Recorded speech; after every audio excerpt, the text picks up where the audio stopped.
Over the past couple of seasons in Mid-American Conference play, the Kent State Golden Flashes have been one of the mainstays in the Mid-American Conference. However, that all might change very, very quickly here in 2023 as there is a new head coach coming into town and everybody and their mother is transferring out of this program. We'll look at some of the names leaving this program in a little bit, but there's a lot of mystery surrounding this program last year, which could be a good thing to continue their momentum into 2023. Can Kent State be one of the surprises in the Mid-American Conference and rise back into the top half? Or is this going to be a team that really struggles and maybe, quite possibly, crashes and burns here in 2023? What's up, Tailgaters? My name is Tailgate Nate, and welcome to my channel, previewing, predicting, analyzing all 133 FBS level college football teams this summer. I'm almost done.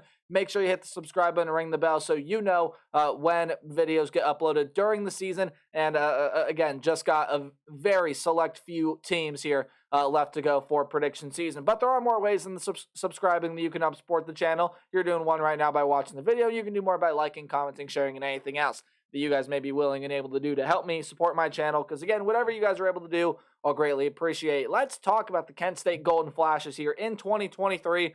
Team out of course, the Mid-American Conference. It's the last day for MAC predictions. How do we do things around here? We're going to go through a roster overview and look at who the team lost, who's coming back, and who's coming in through the transfer portal and recruiting class, as well as taking a look at the 2023 Golden Flash football schedule, and we'll give it a game-by-game preview and prediction. So without further ado, I do give you the Kent State Golden Flashes if my slide would change. There we go, in 2023. A lot of names on the board. We're going to go through them fairly quickly here. Let's get into it. Quarterback position. It's the most important position on the field, and you lose a baller in Colin Schlee. 2,109 yards may not seem like a whole lot, but he was a really solid player for this Golden Flashes offense. 13 touchdowns, 5 interceptions last year, almost 8 yards per completion, and 59% completion percentage. You lose a really solid player there in Colin Schlee. I believe he's gone over to UCLA, although correct me if I'm wrong there, Golden Flash fan. So who's going to be the quarterback for Kent State this year? Well, you got a couple of options. Devin Cargman, at least to me, seems like the leader now. Did throw 70 passes last year, now had an abysmal 41.4% completion percentage, 3 touchdowns, 3 picks. So he's got a lot of work to do to really get back up there. Tommy Ulatowski could be an option. And then you also get a transfer who comes over from Kansas State by the name of Jaron Lewis. He's a former 3-star out of high school. So really any one of those 3 guys that could see taking the starting job. Again, I think Cargman may end up being that front runner right now, but we will see who ends up the quarterback for Kent State this season. Running back room, you lose a lot in the skill position room, period, but it starts in the running back room when you lose a 1,300-yard rusher in Marquez Cooper, 285 carries, 1,331 yards, and 13 touchdowns. Really good player. He's transferred off to a different program, I believe, within the Mid-American Conference. Brian Bradford and Shakai Carson are some other names that leave this running back room. And not to mention Colin Schlee was the team's second leading rusher last year in almost 100 tries at almost 500 yards. So you do lose that element of Colin Schlee's game as well. So who does come back? Well, Gavin Garcia is the highest leading rusher coming back, 211 yards and a touchdown last year. But Xavier Williams, a graduate, figures to be the feature back for this team this year. And you also get a high-profile transfer. He may be the feature back on this team as well. It's Kai Thomas, a former Minnesota Golden Gopher, and most recently Kansas Jayhawk, comes in as a former 3-star out of high school. Really highly recruited 3-star as well. Wide receiver room, you lose even more talent here. Your top 2 receivers are actually your top 3 receivers are gone, but the top 2 are really notable. They led the team combined in yards, catches, and touchdowns. They were the top 2 in every single category. It's Devontae Walker and Dante Cephas. Both of them are really solid players that have transferred off to Power 5 programs. Deshaun Polk was the team's 3rd leading receiver, 362 yards and a touchdown. He is gone, as well as Raymond James, another notable loss out of this wide receiver room as well. So who does come back? Well, Trell Harris is back, was the team's 4th leading receiver last year, and the only other Golden Flash last year that I haven't mentioned that had over 100 yards, 136 and a touchdown to be exact. Luke Floria took some catches last year, took some reps, but other than that, it's a lot of mystery. JB Oalowo, I know I pronounced that last name wrong, I apologize, is the most experienced player in the wide receiver room, at least in terms of his academic class, so, or at least in terms of his athletic class. I believe he is a graduate senior. So again, behind Harris and Floria kind of a mystery in that Golden Flash wide receiver room. Tight end wise, Chris Leach and Keenan Orr were two tight ends that caught passes last year. Both of them are gone, but Hayden Junker and Justin Holmes will be back to front up that tight end room. And on the offensive line, Savion Washington, Marcellus Marshall, and Jack Bailey are gone, while Elijah Lamptey, Cameron Golden, and Nolan Rumler are back on the offensive line. That's enough about the offense. Defense, what are we looking at for the Golden Flashes? Again, it is a lot of overturns. Savion Taylor Davis, 7.5 sacks for the team last year, led the team in sacks. He is going to be gone. The guy that was second in sacks, Zayn West, he's also gone. 4.5 sacks for him last season. I'm reading the wrong line. My apologies. Sekou Diaby is another name that leaves this defensive line as well. Pretty solid depth piece player there for the Golden Flashes last season. However, you do get some pretty nice pieces coming back. CJ West, Makio Williams, and Matt Harmon are both coming back. Or I should say all three of them are coming back to this defensive line. You do still have some pretty solid production there, so definitely going to be interesting to see what the defensive line is made of this year. You also do get a transfer that comes into this program. Matthias, there should be an H in there, I apologize. Matthias Carroll comes over from Virginia Tech, former 3-star out of high school himself. Linebacker room, we'll see what comes back here. But again, there's a lot of talent gone. Marvin Pierre was your second leading tackler last year, 96 tackles, a sack and a half, and a pick six. You'll lose that production. CJ Harris is also gone, 35 tackles, 2 interceptions for him last year. Keyshawn Gamble and Juwan Wallace is also going to be gone as well. So who does come back? Well, Khalees Sanders will be back for this team, was the team's 5th leading tackler, had a sack and a half. That's some good production coming back. Khalib Johns registered 4 sacks last season. That's some good production, and then some depth pieces in Shane Slattery and Rocco Nickel come back, as well as a transfer over from the University of Missouri, or I should say Missouri University, my apologies, in Devin Nicholson. Taking a look at the defensive back room, Nico Bolden was your leading tackler last year, broke triple digits at 103. He is gone. Montre Miller is a stellar player in the secondary, 8 pass defended, 2 interceptions last season. He is gone. Dean Clark, JoJo Evans, Antoine Richardson, Bryce Shepard, and Najee Jones, all of them had a really solid production last year, and all of them are gone. So who does come back? That'll be the likes of DJ Miller, Alex Branch, and Capone Blue, as well as a couple Power 5 transfers coming in.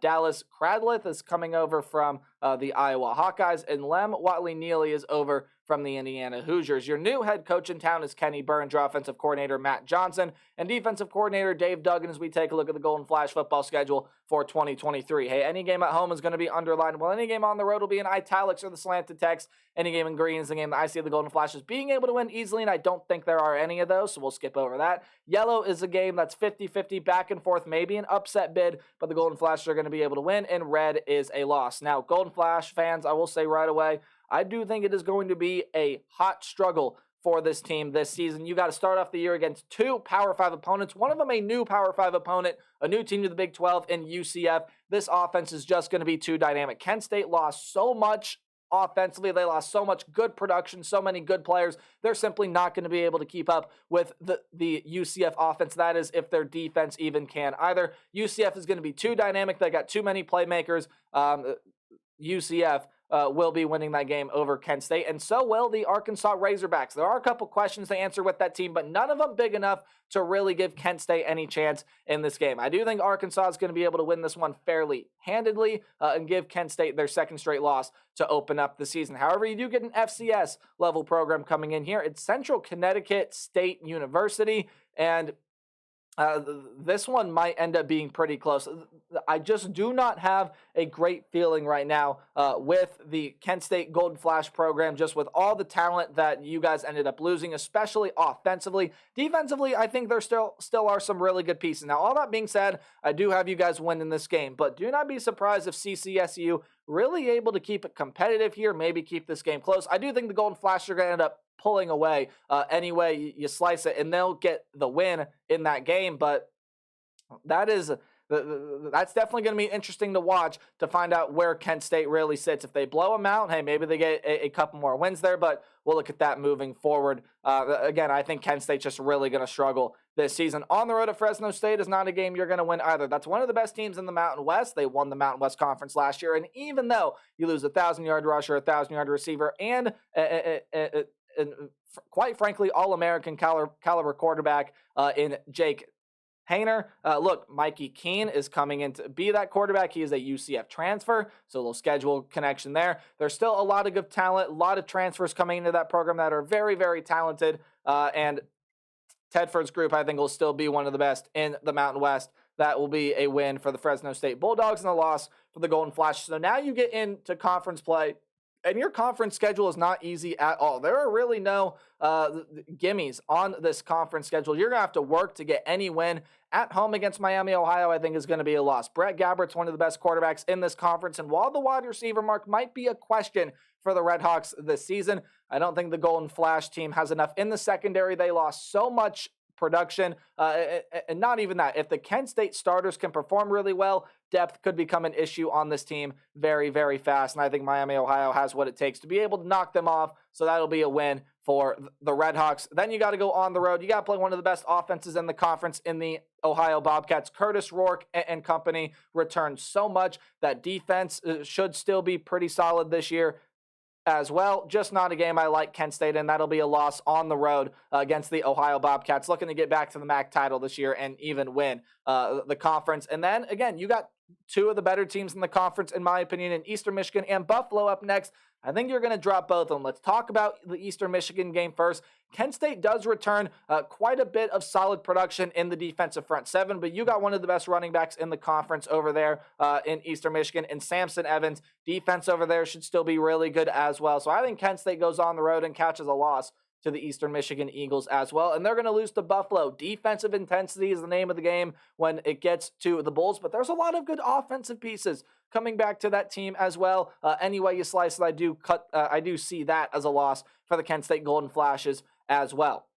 All right, here is a game that you could bounce back and forth on. Really, I could really see either team walking away with a win in this one. Akron versus Kent State. Now, Kent State does have to go on the road and play this Akron team. And the reason, I'm going to flash my prediction up here, but the reason I am favoring Akron early on here, I know the game is in Week 10. Kent State is coming off of a bye week, but the reason I'm favoring the Zips in this game, there's just too much returning talent on this team. And yes, Kent State has likely found some pieces that have worked by this point. They've likely found their guys that they're getting some solid production. And they may even roll in here again off a tough 3-game stretch, needing that bye week, needing that week to reset. It's a very winnable game for the Golden Flashes. However, I really like what DJ Irons is at the quarterback position for the Akron Zips. There's a lot of solid defensive pieces coming back. I think they're going to outwork and beat the Kent State Golden Flashes there at home in a weekday MACtion game. So that will be a loss, in my opinion, for the Kent State Golden Flashes. You got a home game against Bowling Green coming up next, and that's going to be a loss there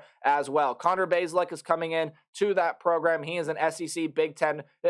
When he's at his best, he's proven he can be a Power 5 ready quarterback. He brings a dynamic ability to an offense that returns a lot of great pieces, including Odu Hillier at the wide receiver position. Defense has some stuff to improve on. Yes, the offense needs their stats to improve, but I think that's going to take a jump this year. It's whether or not that defense can take a jump, but Bowling Green is going to be a solid team. Kent State will be losing that game.